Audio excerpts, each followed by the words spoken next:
Hello, sports fans, sports bettors, YouTube Nation. John here from Rake It Picks. I hope everybody had a wonderful weekend. I had one heck of a busy weekend between softball and my little one being sick, and me not being a doctor, so I have no idea what's wrong with her. It was kind of, I don't know.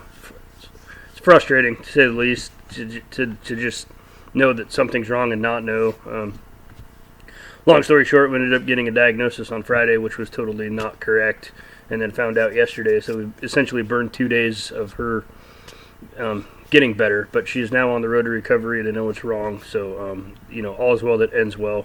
But I probably got less than 6 hours of sleep this weekend. It was brutal, but feel bad for my little one. As a parent, you got to be there for your kids, and if you have kids, you understand, and you know what that's like. And I wanted to sleep so bad, but I felt bad. She was just not having a good time at all, and makes you feel bad.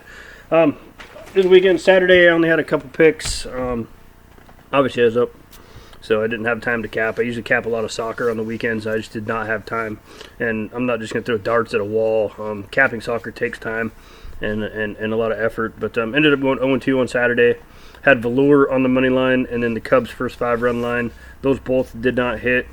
And then Sunday, I ended up going 2-1, and hit the Tigers' first 5 money line. That was a loser. And then Astros' first 5-run line hit in the bottom of the 5th. Little magic there to make that happen. And then I had Canada to advance, and they won 2-0. Should have took the money line because it was a huge plus money play there for them on the money line. But with the history that they had with Costa Rica, I was like, I'm just going to take them to advance because I think they will, and they did. So yesterday was a winning day. Friday was a winning day. Saturday was a losing day. But all in all, we're up. We're rolling. It's Monday, July 26, 2021. Month's coming to an end. For you guys, for YouTube play, we're going Toronto Blue Jays, Boston Red Sox. Blue Jays have been up and coming in the AL East for a while. They're starting to get the pieces of that puzzle put together. Boston, they're really starting to click. Have been clicking. Boston on the season, they're 61-39. Blue Jays 49-46. Yes, they're not as good as the Yankees in Boston yet, or the Rays, but they're trending in the right direction. Coming into this game on Mondays, Boston is 7-2. Toronto is 1-5. Stuff to kind of keep in mind a little bit in the back of your head. Home games: Boston 31-20. On the road this season, Blue Jays are 27-24. They're going with Thomas Hatch as their starter. Hatch hasn't had a start this season, so there's not a lot of information on him. But I think Boston can light him up a little bit. And then Pavetta's going for the Red Sox. He's 8-4 on the season. 4.37 ERA. He did get tuned up by Toronto earlier this season. Ended up losing that game. I think he gave up 6 runs in 5 innings. But Boston's 13-6 in his starts. They've won the last time he went out to the mound. They won. Both these teams are on a tear right now. Last 7 games, Toronto's averaging 5.3 runs a game, hitting 270. Boston's averaging 5.7 runs a game, hitting 247. Versus right-handed starters this year, Boston is averaging 5.2 runs a game. Toronto against right-handed pitching averaging 5.2 runs a game. So this game has got all the proper mixings for a potential of a huge total.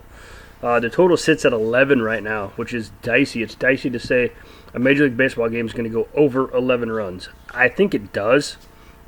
I am going to tread lightly, as the last 3 games that Pavetta's pitched, he's got a 4.07 ERA. At home this year, he's got a 5.62 ERA. Thomas Hatch hasn't pitched, so we don't know what we're going to get there.